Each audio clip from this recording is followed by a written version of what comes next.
I think you ought to know. That men's radio. The place where men and women really speak. Oh man, what a show. It's men's radio. This crazy show is on 3 times a week.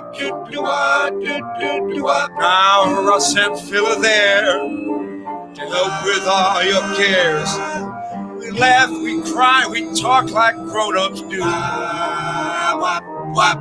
But if you're sad and low, it won't cost you no dough. Men's radio, that's the place for you. With Russ Kane and Phil Dave. Oh, very happy bank holiday Monday. Not half pop because out of Unit 1 into Unit 2, just a little bit of Dave D, Dozy, Beaky, Mick, and Phil. Fitch. Titch. Anyway, how are we, one and all? We're here. It is bank holiday, I know, but hopefully, fingers crossed, we have a very, very special guest. Waiting in the digital green room. There he is. We were worried about the vaccine. We were worried about the second inoculation. But he's okay. Moment. He looks like he's raring to go, looking remarkably well, considering I know how it feels to have the jab and have a reaction to it. Tell me all about it. We can chat about it. Let's waste no time. I'm just overexcited. I have been after this chap for ages. I'm a huge, unashamed fan. I think he's an amazing human being. Ladies and gentlemen, the Reverend Richard Coles. Oh, hello. Very good. Hello. Hello. Oh, thank you so much. Thank you so much, Richard, for joining us. And it's Bank Holiday Monday. First and foremost, thank you. Secondly, how are you feeling after vax number 2? Well, it's an interesting one because after vax, I'm sorry, I've got a needy dog here. After vax number 1. Oh, bless. Let's see the dog. Oh, there you go. Oh, Wheeler. Where's Pongo? Pongo, of course. There. Sorry? You have a dachshund, I see. I've got 2, actually, yeah. Oh, the other one... I was in good company. I have 2 sausage dogs as well. Oh, brilliant. Yeah, bye, Phil. Bye, Russ. I'm going to talk to Phil now. Yeah. What a minute. Up the mini schnauzer 1. Hey, wait a minute. Hang on. Phil, why did you invite this man? I didn't like him straight away. No, he's upsetting me. I'm sorry, you're out dachshund here, Ross. I am completely out dachshund. That was Pongo. What's the other one called? Moo. She's right. Come here. Oh. She's miserable old bag. But I've got her. Oh, well, okay. I'm going to get on with her then. I thought your job was all... look. It's me. I love that dog. Now, I have never seen... Okay, Monty, who's one of my dachshunds, is what's known as I'm sorry, I know this is really riveting to anyone who doesn't have dachshunds, but Monty is a piebald wired-haired. Oh, looks like yours is piebald long-haired. Well, the colouring is called Merle. They're both double dapples, but Daisy is a Merle, so she's got light cavalier colouring and blue eyes as well, and also she's completely useless. She's deaf and she's blind and she's just kind of barks into this is a doppelganger, Richard, with Phil's dog, which is deaf and blind. Oh, really? And he's technically double dapple as well. Good grief. Well, you see, that's why you shouldn't have double I mean, Daisy was given to me by someone who was, I think, much taken with her ornamental qualities, but actually you shouldn't have double dapples because it breeds into them all sorts of they're genetic problems. Seriously, they're absolute genetic believe this. problem. Wow, that's an incredible way to start. Well, anyway, look, thank you very much indeed for sharing right. with us. And we'll be coming back after the advert break to Crufts 2022. Now, Richard, you were feeling pretty rubbish after vaccination number 2. I was feeling terrible. Nothing for Vax 1, felt great. Vax 2 wiped me out for 3 days. How are you doing? I'm okay, actually. Yesterday, I mean, I had the vax on Saturday at 2, and I had a slightly peaky after vaccination 1, but nothing to write home about. And then actually, within just a couple of hours, I felt really quite poorly, and I went to bed. And then I woke up in the morning and felt poorly and had to go to work and stuff. And then I lay on the sofa and watched 000, which was so violent and so dreadful that I started to feel a bit better. And I'm okay, so just a bit tired. But who knows what? I mean, it just seems to be so different, doesn't it? The effect, the vaccine, whichever kind you have. I was just wiped out. I was absolutely exhausted. Vaccine number 1, I thought, all right, okay, I'll be all right. Nothing, absolutely nothing whatsoever. I couldn't believe it. And vax number 2, I was exhausted. Just, it was amazing. Just lay on the sofa, kept sleeping.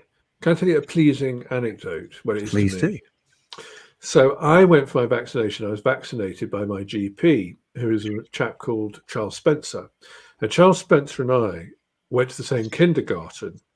And in our same class at kindergarten was Sarah Gilbert, now Professor Cyril Gilbert, who developed the AZ vaccine. I knew that's wow. Good grief. I like to think I played a part. That's all I'm saying. I think it's inevitable. I think that the way that you took that toy, refused to give it back, gave Sarah Gilbert the drive to persevere.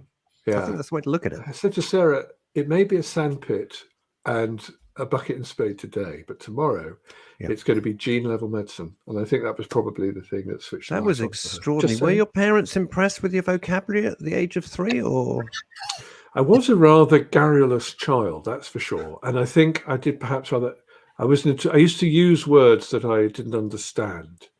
As a sort of show-offy thing. Oh no, I still do. And you know what? You know what we do. That's how stock in trade. But you know what the marvelous thing about using words that no one understands is that they can't correct you because they don't know if you used it in the wrong context or not. But it sounds impressive. Well, I had a terrible experience when I worked on Radio 3 doing their arts magazine program for years, where it was full of experts who really did know how to pronounce the names. And quite often I'd be live on air and I'd see a name coming in my script and I'd think, oh, no idea how to say that. So there was Henri Gaudier-Brechka. We were having a discussion about him once, and I've always liked him, but like lots of people who was kind of pretty much found my own way into that stuff. I'd read the name, but I'd never heard the name. So I would see it coming, the 3 sort of experts sitting in the studio, and I had to go, and then we go to Henri and wait for somebody else to say it. But of course, you couldn't do that in an age. Reverend Richard, I do want to sort of find out, because one thing that we've heard an awful lot now, Russ didn't necessarily know I was going to go down this route as far as the old vaccination is concerned, but whilst we've got you, it'd be interesting to gain your thoughts on it. What we've seemed to have heard quite a lot of is that people are either, there's sort of one camp or the other, they're refusing to take the vaccination on religious grounds, or they believe that on religious grounds it's essential that they take the vaccination. And I just wondered sort of how your community and sort of how your sort of wider circle have reacted to the notion of the vaccination, because on personal level, I know people who can't wait to have it. But it's not been a hot topic of religious debate at all in the parish. I mean, everyone has just gone and got their vaccine, like dutiful citizens, I think. Not for any sort of particularly highfalutin reason, other than nobody wants to get COVID and nobody wants to infect anybody else with COVID. There's a graffiti artist in the parish who painted on the road, "COVID is a hoax." But I've never heard anyone say anything like that. And in terms of, I mean, I'm very pleased actually to say that we haven't had a single person in church who has had COVID. And I have been, some might think at some points, overly cautious, but I really, really didn't want anyone, because lots of my parishioners are in vulnerable group, and I really, really didn't want to have that happen. So we've been all right. But people are sensible, I find. Few outliers, but most people are just sensible. It is extraordinary when you see people saying, COVID is a hoax. And there was a load of that in London. Of course, we got lumbered with all these people protesting about it. And I just wondered, do they believe the earth is flat? I just cannot understand how you think the entire world would just fake this. It's extraordinary to me. It's like a mental illness. Well, I mean, I know someone who is a COVID hoaxer, but also is a flat earther, funnily enough. So I think perhaps there are certain people to whom conspiracy makes the world all of a sudden make sense.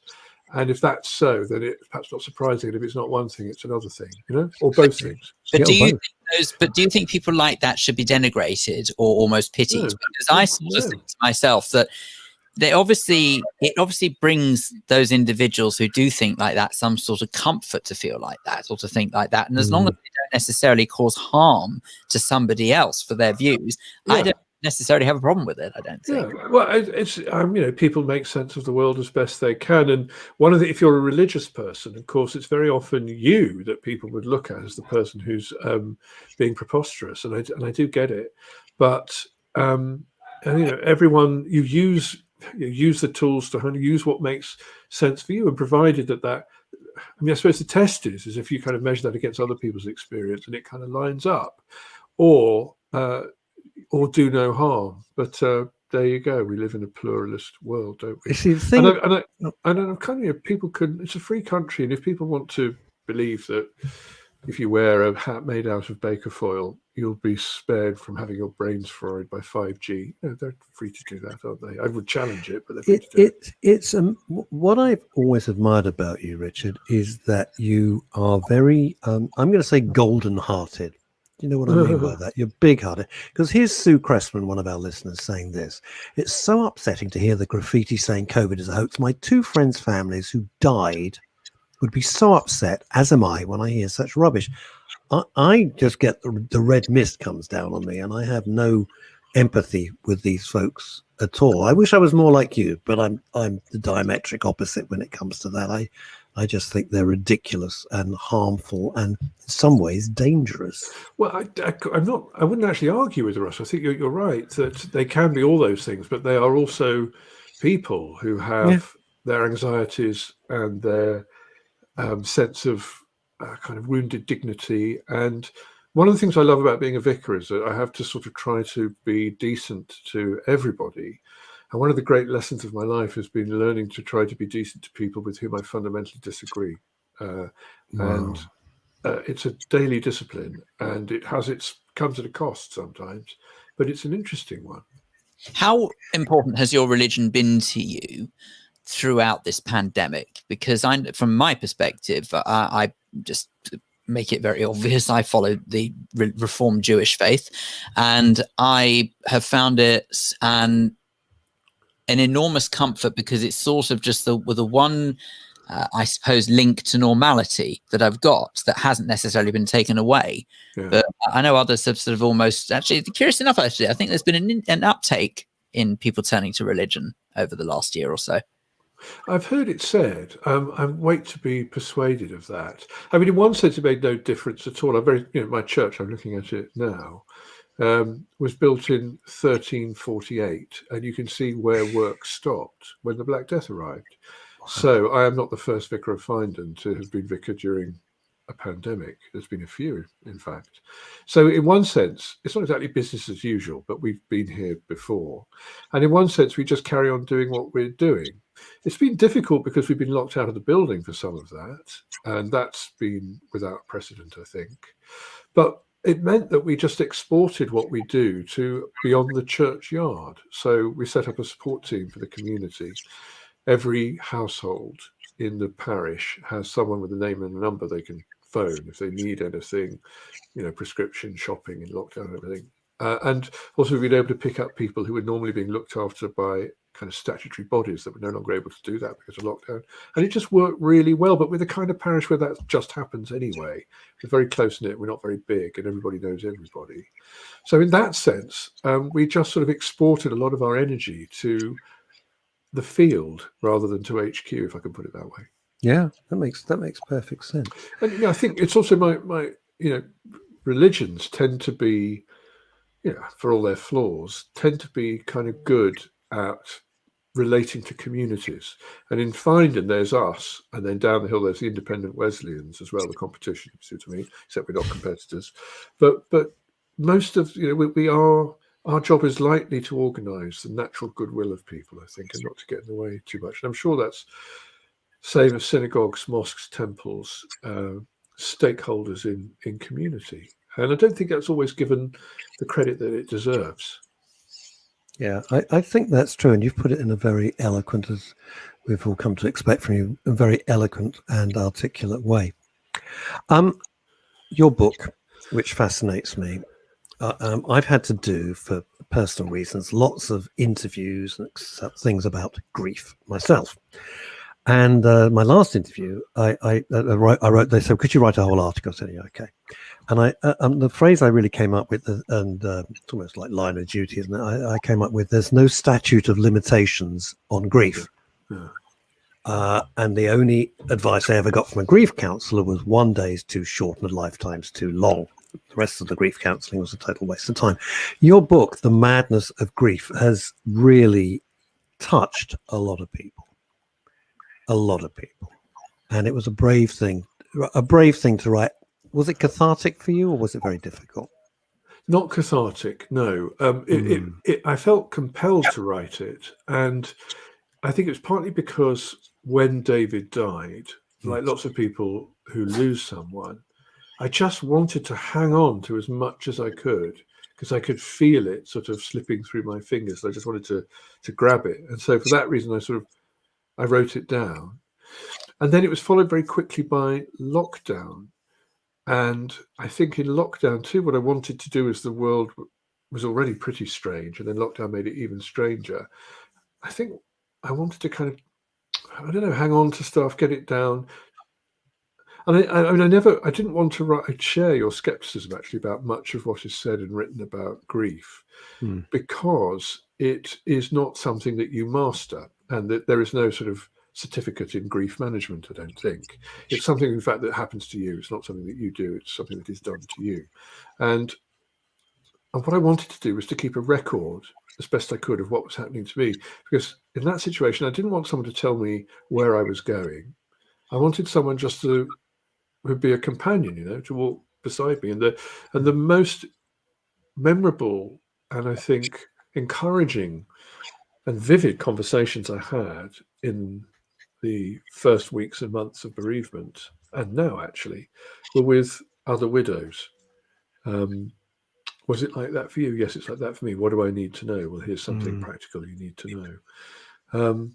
And then I had to make a decision about sharing it, really. And I'd done a bit, actually started on Facebook, I just write like everybody else. I'd write half my life on Facebook. So I just kept that up a bit. And then I stopped for a bit because I thought, I'm not sure about what I'm doing. I'm not sure about surrendering this for general consumption. And then a newspaper asked me to write a thing, so I did. And then somebody said, "Oh, well, look, maybe you could do some more of that." So I did. And because David's death was caused by his alcoholism, which was not something that was widely known, I was conscious that would be. Anyway, I kind of spoke to his mum and dad and his brother and said, "Is this okay with you?" And they said it was. And then it was out there. But I had, I've never, there's always, if ever you've written a book, there's this terrible moment when in between handing it into the publisher, so you say goodbye to it, and it appearing for readers. And I felt like I've always felt very anxious in that bit, thinking, I made a terrible mistake. I'm a total imposter and a fraud. I'm about to be exposed, which I always feel anyway. But I've never felt it as acutely with this book. And it was really only when people started reading it and saying nice things about it that I felt more confident. It's a weird thing. Hang on, Phil, 1 second. So sorry. It is a weird notion of addiction, and whether or not they've got those who are left behind to, I don't like the word victims of abuse or addiction, but you know what I mean, that those who have sadly succumbed to their addiction, there's often we sort of hear people who are left behind say that they've got this sense of guilt that they couldn't do more. Was that something that affected you? Yeah. I mean, I think anyone who loses someone to addiction is going to feel that, because a part of you, it's an irrational part of you, and it's a question which in one sense is easily answered, nevertheless says, why didn't you do this? Why didn't you do that? Something I could have done or said or not done or not said that would have maybe changed direction at some point. And of course, the other thing, if you're a vicar, salvation is over the door. So I'm kind of meant to do that, really. And I wasn't able to do it with David. And at first I found that really, really difficult, because it seemed to compound the sort of tragedy of what was happening. And part of that tragedy was my failure to prevent it. And then it changed when I realized that there was nothing I could do about it. And I think I also realized that David would not stop drinking, and that he would die as a consequence.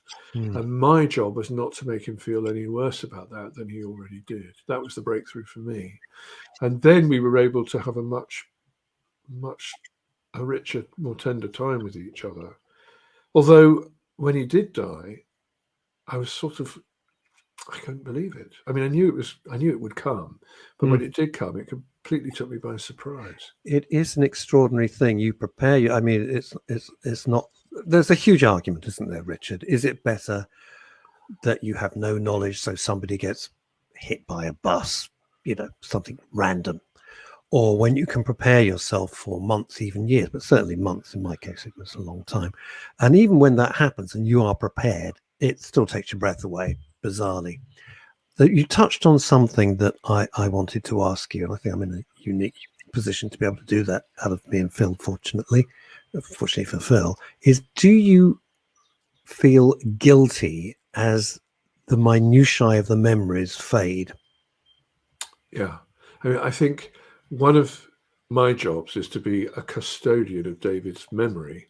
And I've already felt awkward about that in revealing elements about our life together and his life, which he would not have wanted revealed.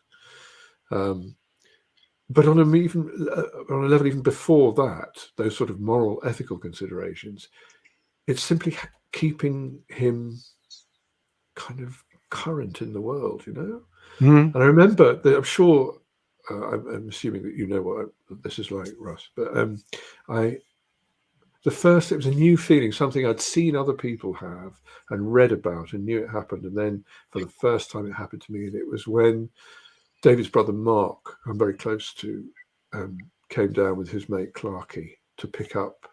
David had a Morris Minor, which I gave to his dad because his dad used to be a mechanic on Morris Minors and did it up. And they came to take it away. And as they loaded it up on the low loader and set off down the road, I felt, oh my gosh, something of him is fading. And I might not remember what he looked like, what he sounded like, what he smelt like, the way he moved. And I thought, well, that is now a dwindling resource. And I felt about it. You know that feeling? I know exactly what you're saying. But it's difficult because you're fighting human nature. Those things do slip away. And I can't speak for David because obviously I never met him. But I think that those that you lose would want you to get on with your lives. I think none of them are that. I'm going to use the word selfish, that they want you to be in purdah for the walk around in black for the rest of your lives. It's not. I don't think that's what life is about. So it's a balancing act, isn't it? Well, since you said that, Russ, because after David died, I was talking to his mum Irene, and she said, Richard, you must let this be behind you. You must face forward. You've got more life to live. You must live it. It's what David would have wanted. And I said, Irene, it's not what he would have wanted at all. He'd much rather I did stay in purdah and, I know, sit like Miss Havisham, surrounded by the relics of our relationship, I suppose. And I was joking about that. But there's some force in it. But it's now 15 months since David died. And I now know, or I think I know, that I am going to face forward and live more life. And I know that also means leaving our life and parts of him behind. It does. Which is a bittersweet feeling, but I know it means that. If there's a sort of I can't even use the word progress. I don't know what the word is, but let's just say there's an evolution to this whole grief process. So therefore, simply because of the calendar, I'm ahead of you in this revolting race, if I can put it that way. You do need to, and you have to let things go. And although it feels in some strange way, which is you just can't explain it, you think, oh, that's betraying. It's not, because you do have a life to lead. Now, I was very lucky. For you, it's very raw. I was incredibly lucky. Somebody came into my life and rebuilt me, and the kids were only 5 years old, and was amazing, absolutely amazing. I haven't got enough amazing things to say about this particular individual, because it was a thankless task, I can assure you. So it's for you, it's 15 months. That would be a bit, especially because you're you're a very popular figure, you're way in the media, and you can just see the Daily Mail going, this is, and all that nonsense. But you'd want to move on, because you do, particularly of all people, you have so much more to give, and worryingly, which is a responsibility, people do look for you, not just in your parish for guidance, but I think in the much wider world. People say, I wonder what Richard's going to say today on. No, I know. I have the same view as you. I pulled the same face. Why me? And, Phil does the same. Well, we don't know, but you do. People, want to know what you're going to say, know what you're going to think. Well, everybody seems to want to know what I think about Line of Duty at the moment, and I've tried to sort of. Yes, we thought you were H. But there are certain things come in at the last moment. I think sort of occupy the space of public oracle is a very uncomfortable one, really. And most of the time, and one interesting thing about when David died as well is, I'm a vicar and I'm supposed to look like I know what I'm doing, and I walk alongside other people in bereavement all the time, and I know from that one of the things they want is somebody just to be able to make decisions and to get them to where they need to be. And then all of a sudden, I didn't know anything. David died, and it's like a bomb went off, and I was all over the place. And I could drive the car, but I couldn't tell you how I'd got home. I walked the dogs, but I left them behind one day and drove home and had to go back and find them and bring them back. Oh, my gosh. Just crazy stuff, because I wasn't myself. And but keeping in mind that people turn to you in times of grief and normally look to you for guidance, who did you turn to when you were in that position? Well, it was partly practical. So one of the issues when David died was it was very public. So there was lots of sort of news interest in it, to the point where there was quite intrusive interest about it in the parish, and someone wanted to go and view the body, and then we worked out the person was not a friend or family, but was, I think, probably from a newspaper, and then I got these kind of hideous letters, some very hostile, angry, and really abusive letters. And I sort of felt quite vulnerable, actually. And then I was taken in by friends. I'm really lucky, some friends of mine who live nearby. Is the Spencers, Earl Spencer, Charles Spencer, who lives at Althorpe House, which is a big estate near here. And me and him and his wife Karen and David were all friends, because we just know each other from local. And anyway, they took me in, and that was really good, because I was taken in with them and their family. There was a high wall with a security door around it, and I felt secure. And they gave me lots of room, and they said, "Come and go as you please, and do what you need." And they had me for Christmas. David died just before Christmas, and I was very, very grateful for that. And then his funeral was in the new year, and a very old friend of mine came to stay, and she took care of me while that was all going on. My brothers were fantastic, and David's family were fantastic. I'm particularly close to his brother Mark, who actually became my bubble partner all through lockdown. And Mark lives in Chorley in Lancashire, but he works down south, so he would, on his way weekly down south, he would stop, and so I was able to keep regular contact with him, even when lockdown was at its most intense. And it was, what I wanted. I wanted people who were strong and solid and steady, and could see what was happening with me, and were able to stand beside me, hold me up sometimes, go fetch the takeaway, walk the dog. It's the little things, isn't it? Earl Spencer, I have to say, I had no idea that you knew him. Has been nothing but incredibly nice to me. I'll leave that aside. That's your story today, not mine. Did you find, Richard, and I'm speaking from personal experience again, that the people that you thought might be there for you buggered off, and the people who you thought, did the most amazingly kind things? Well, I know, again, from experience, I suppose I'm privileged in the sense that I've been around bereavement a lot, and I know that some people are good and some people are not so good. And often that's simply to do with they just don't have the skill set. And also we are English, or lots of us are. And for some, it's a cliche, but for a lot of English people, the threat of a sort of surge of unmanageable emotion is too much, and they will do anything to avoid it. So I had that thing about people crossing to the other side of the street because I think they were literally just awkward or embarrassed. And I get it, and that's fine. But it's not fine, but it's understandable and it's forgivable. I think it was people who were just indifferent. That was the hard thing. I mean, if someone is embarrassed by it, they're acknowledging that something big has happened to you.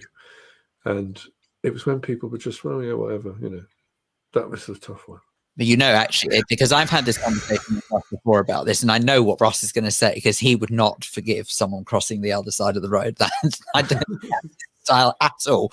But or might I say at this stage, of course, by the way, if you have just tuned in, you are listening to The Daily Show here on Men's Radio Station. It's me with Ross Kane and me, Phil Dave, as well, with you through till 1 o'clock this afternoon, coming to you live across Facebook, YouTube and Twitter. And of course, we're on mensradiostation.com, radio waves and deluxe radio with our very special guest, Reverend Richard Coles.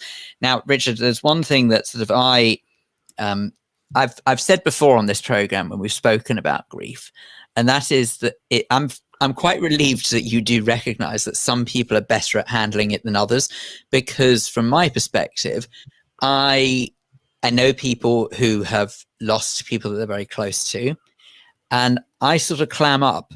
I don't know what to say to them.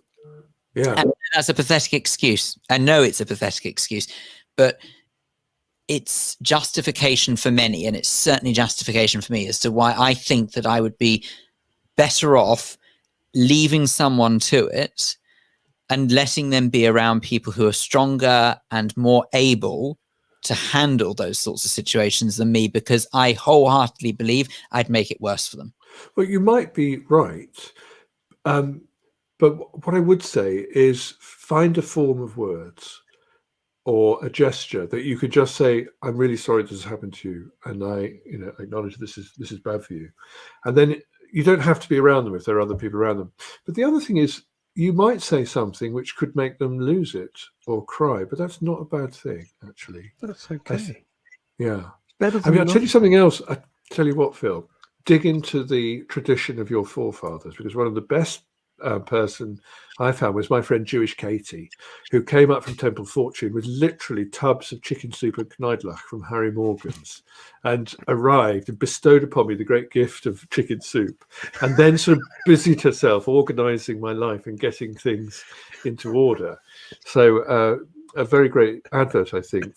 And I think it's interesting. I mean, I'm sort of making light of it, but I think it's obviously people who have an active life in faith who are really good at that stuff, because there's always something to do, something to offer. I mean, in Jewish tradition, you sit shiva, don't you? And there are yahrzeits and all that kind of thing. And there are lots of kind of community rituals that you can do to mark a death.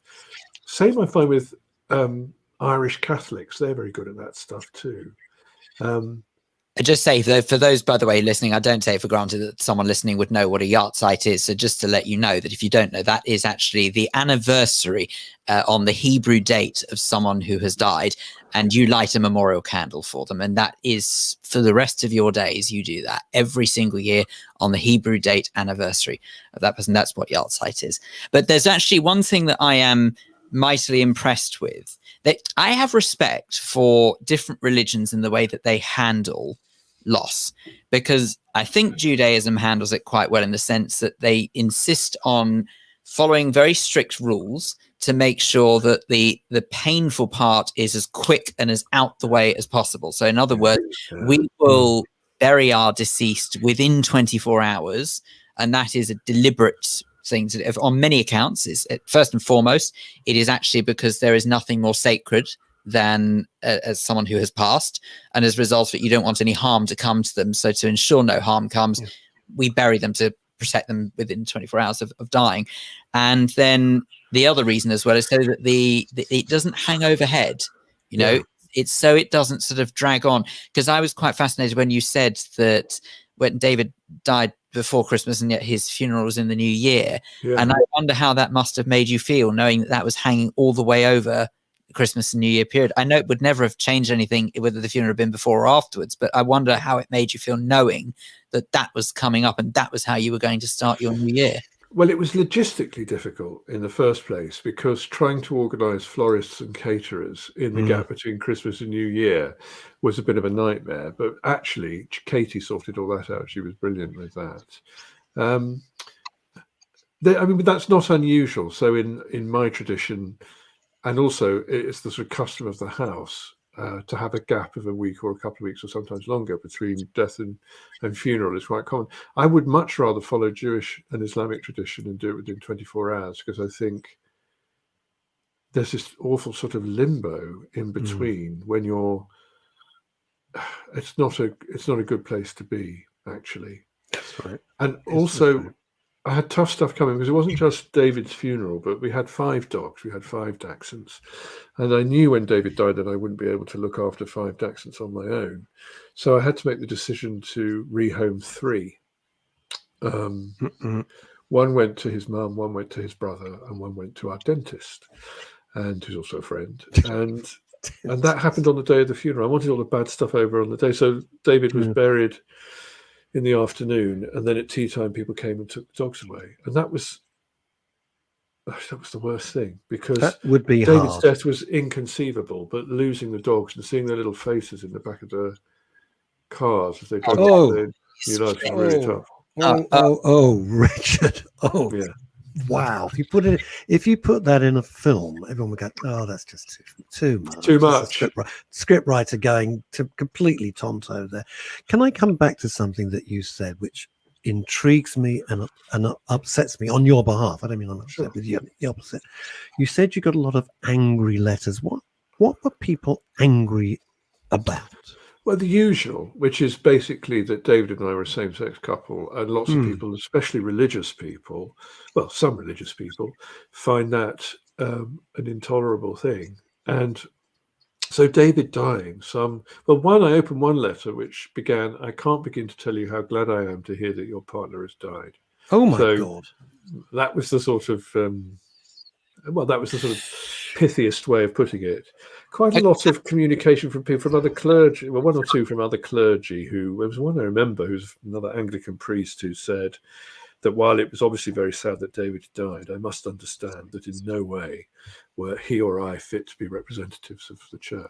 And you think, it's a view, but maybe you could have picked a moment. Yeah, timing is everything, Richard. I don't want to interrupt, but I have to ask you how you use, I know that sort of the part of Christianity is about forgiveness. And I need to know how it's possible to forgive such poison, because I don't think I can get my head around something. I don't think I can understand that.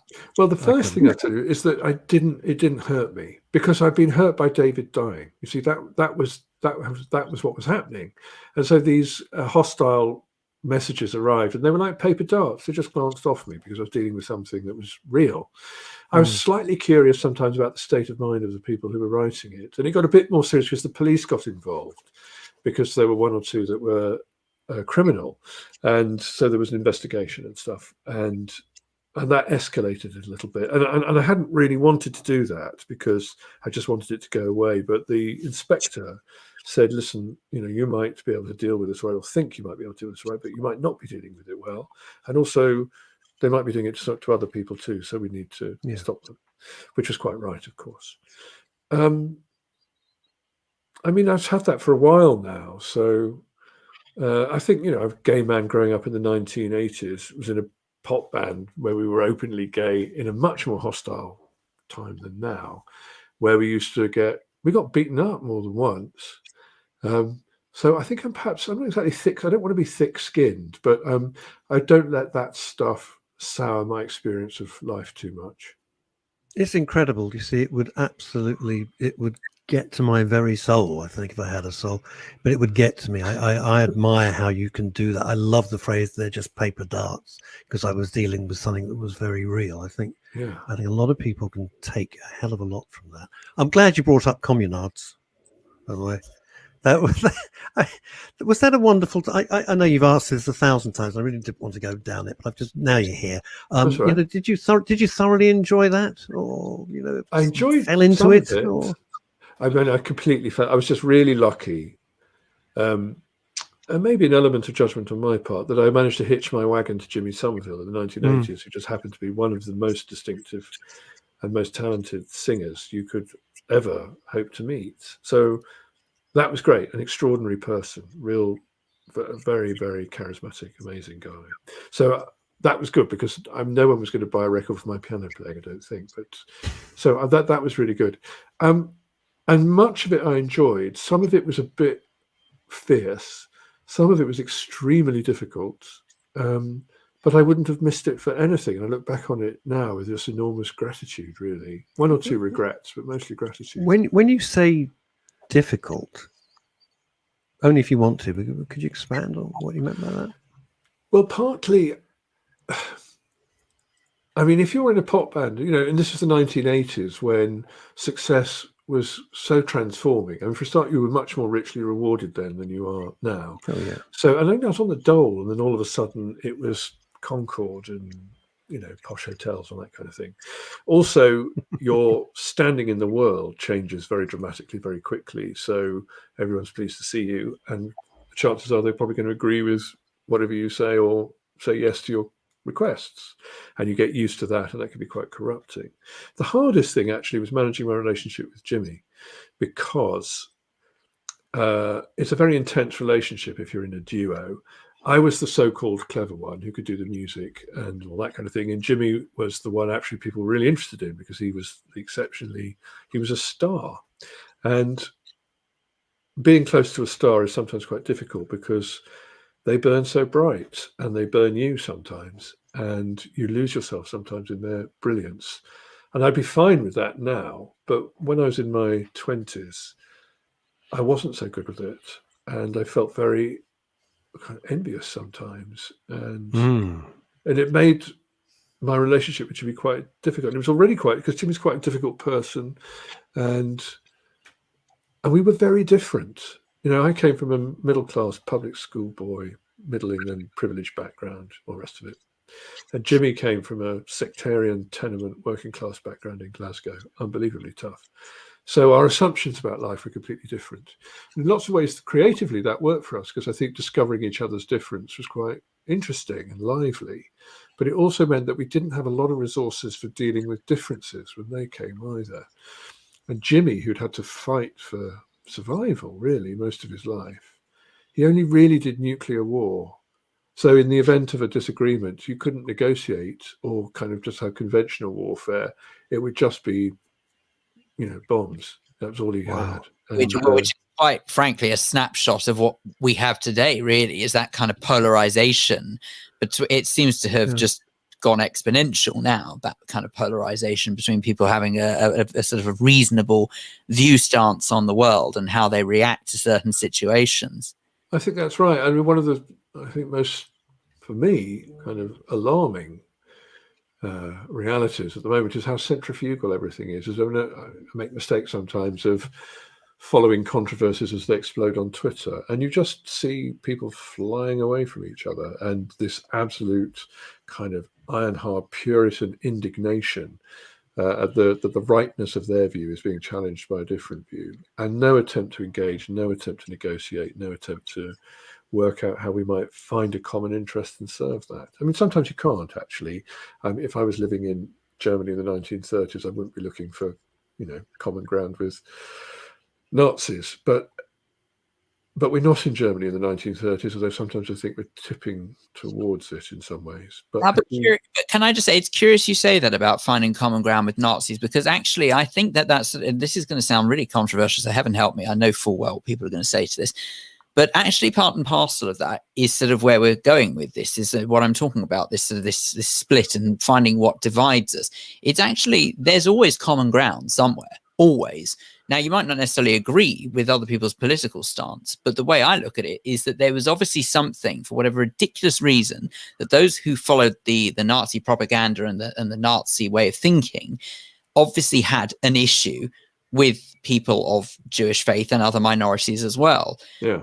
Rather than actually sort of try and understand what those problems were, unfortunately, the response was just war. And I don't understand sort of why it is a case that it wasn't ever, I suppose what I'm trying to get at is it's a very, very extreme example. But fear, what I really fear is that sort of the tensions we see now, there is nothing to stop it escalating to that level again. Well, yeah. I mean, I think I worry about that too. And there's a very hard and sober truth, I think, about what happened. I've just been reading Volker Ulrich's History of the Rise of the Nazis, which is brilliant. I recommend it. It's just published in English. But the fact is that Nazism reached its zenith in a Germany which was famous for assimilation, its tolerance of cultures, and in which Jewish Germans have played such a significant part in its national life. And you'd have thought that's not the place where I thought this would happen. But I get my point in a really sort of like unsuccinct kind of way. What I'm trying to get at is that we shouldn't take for granted that this polarization now is as bad as it's going to get. What I fear is it will go to the next level. Yeah. And that's more my point. I mean, I'm pretty sure that human depravity is a constant. And I mean, there's been some discussion in the past few years saying that the story of civilization is one of progress and one of greater generosity and tolerance and understanding and compassion. And you can find evidence for that.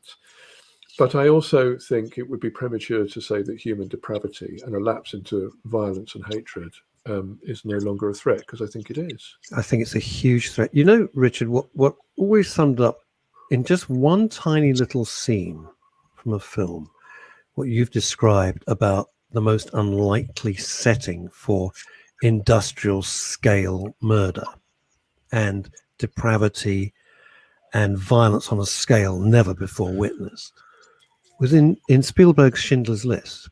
Yeah. They go into a house. It's a very nice sort of middle-class house. And one of the officers, and they're machine gunning everybody, and you can hear machine gunning going on. They're killing everyone in the house. And he sits down at a piano. You've got a piano in your background. And he plays the most perfect, I don't know if it's Chopin or Schubert or Mozart, and he plays it beautifully. So you're thinking, well, here's a very cultured, highly educated, intelligent man. And then he gets up from the piano and just massacres everybody. And you think, yep, that's how on earth do you square that circle? It's quite extraordinary. I don't know that you do. My father, not long before he died, he served in the British Army and told me that he had been stationed at Belsen after the war. He'd never mentioned this before. And he was put in the SS officers' barracks at Belsen. And he said he realized that there were people who were systematically murdering people in the most appalling conditions in the camps all day. And then they were clocking off, coming home, having a bath, having a drink, putting on the wireless, maybe having a little dance, going for a dinner. And that's the thing which I find so appalling, really, is the thought that you can simultaneously practice the most incredible barbarism and at the same time sustain a life that looks civilized. Yes, it's it's a 3-hour conversation on its own. It's just I didn't even think we were going to go there today, but it's part of grief, isn't it? That's part of a sort of nationalistic and humanistic grief. One of the things about social media. I mean, you received letters, but I am in my new book. This isn't a plug, by the way. It's just a point. What I had hoped is, if anything, that the global pandemic, sorry, Phil always, whenever I see Phil, he says, you can't say global pandemic because pandemic means global. So it's right. So the pandemic would have brought people together because it's an existential threat that we haven't had before, since like the Spanish flu or something. And yet people are more divided. It's like whatever the subject is, it becomes politicized. Like, I won't wear a mask. It's a political act. It's not a political act not wearing a mask. It seems to be one of hygiene. But no, people weren't going to have it. Yeah, I mean, it's that centrifugal force, isn't it, which seems to be such a hallmark of the way we live now. And if I may mix a metaphor, what gets eroded by that is the common ground that we can stand on. And I was thinking, back in the 80s, we were pretty divided.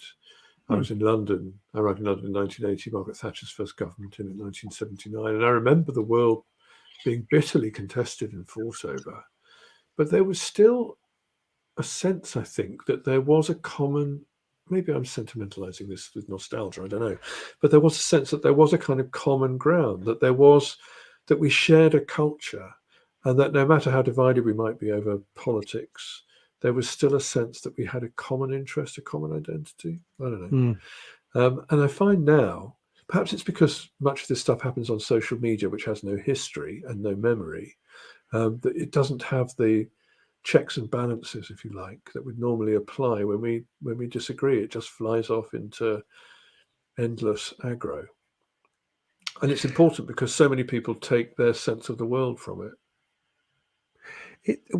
I always go back to the fact, let's come back to your letters. When I was at Capital Radio for 20 years doing the breakfast show with Tarrant, if you got a letter with green ink, you thought, alert, because you knew it was going to be trouble.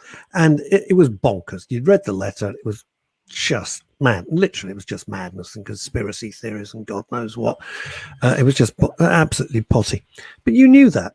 But in those days, somebody had to take the time and trouble to get some writing paper, get some ink, write a letter, find an envelope, find a stamp, go down to the post box, bomb. It was a little bit of a faff. It took required a minimum amount of effort, but effort nonetheless.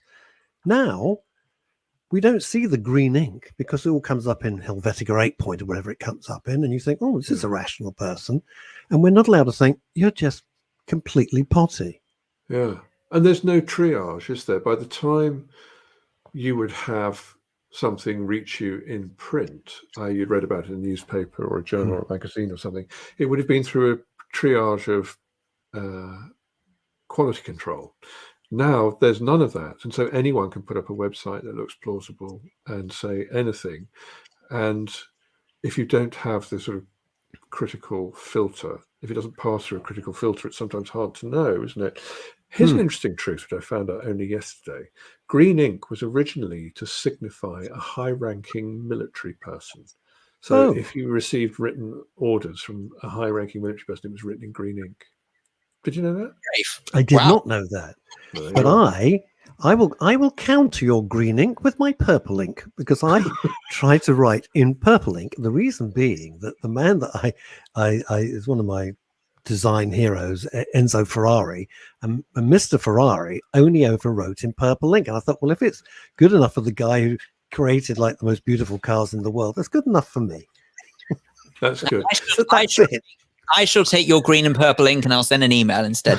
But if I may as well sort of point out as well that I think that it goes one step deeper, than the whole notion of receiving a letter. And you're saying about the triage and being unfiltered and things like that. I actually think it goes one step worse. Is there's no time for healing, because the problem is that no sooner have you received one correspondence or one sort of set of words that cause or inflict wounds, you then receive the next, and there just seems to be no escape now because of the joys of social media and interacting in an instant gratification kind of way, through mobile devices.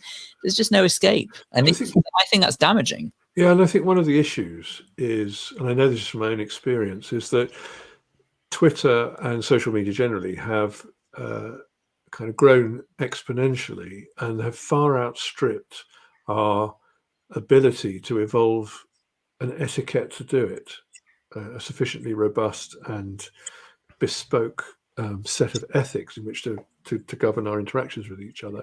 And I do it too. So I've just a couple of times just lately, I've had a bit of a fight with someone on Facebook, and I've fortunately had Messenger as a back channel to apologize on, to say, look, I'm really sorry, I misunderstood what you said, or I was having a bad day.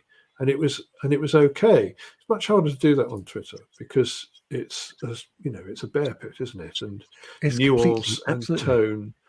I mean, I have to say, I have done it though. I've built relationships on Twitter with people that began with a row, usually not initiated by me. I try very hard not to initiate rows, and then it kind of turned into something else.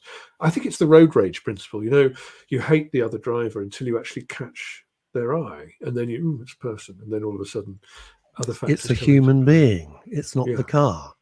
Yeah, it's fascinating, Richard. Today's row on social media is, of course, spoiler alert, everybody, if you haven't watched it, about Line of Duty. Yeah, and people are going, Well, that was a bit of a squib.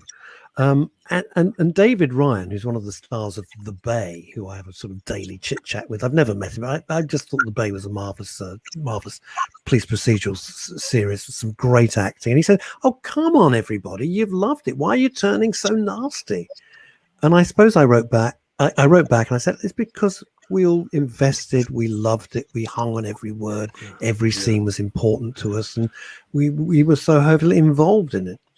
I couldn't write like that, but it's interesting how people suddenly said, "Oh, well," blah, blah, blah. And I'm thinking, well, you've never written a TV series. Shut up. Go write one, see how hard it is. I think also with Twitter, it's people use it as a calling card, and maybe they think that their calling card should announce them to be someone who's opinionated and mouthy and unbiddable and strong-minded, and so they kind of go in tougher than they might otherwise do and express an opinion with more pungency than they might otherwise. We have to a lot that, especially when it comes to really contested political issues, stuff around identity politics. At the moment, it's so difficult to get into that on Twitter because you just feel that everyone's a grenade waiting to explode. Totally. Just a quick that's crossed my mind. Sorry if I may, just I want to shoehorn it in before we have to wrap up for the day, I'm afraid. But I was thinking, Richard, that is there something inherent in you that has always meant that you want to bring either healing or pleasure to others? Because with your career in the communards, obviously music is absolutely associated with bringing either pleasure, joy, or sort of some sort of comfort to others. And then also with your calling in the priesthood as well. Obviously, that's very much a thing. I just wonder whether or not it was something inherent. Was that always that you knew you wanted to do something that would do good for other people? No, not really. I think initially, the one thing that was inherent was an unquenchable, insatiable appetite for attention, actually. And that was what kind of got me out the door.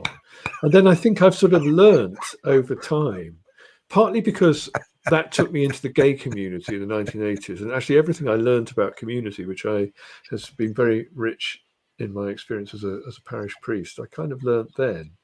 And then there's just a certain discipline that comes with this job.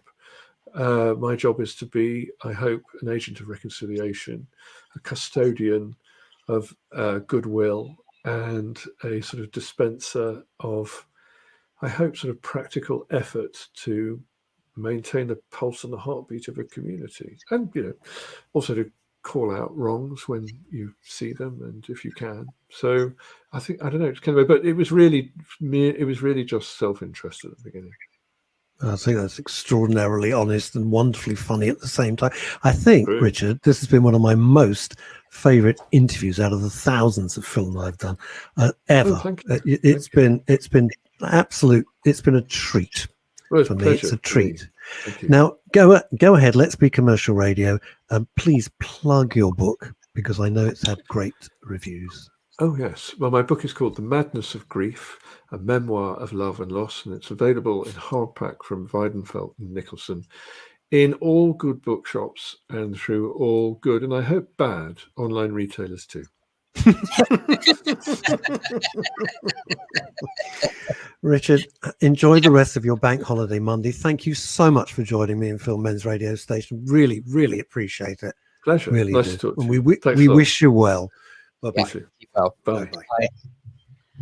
Wow. Oh, wow. Every bit as wonderful as I always hoped, and even better than I dared to imagine. I've been a huge admirer of Richard Coles for a long, long time. And you could really write a thesis out of so many of just those sentences, I thought.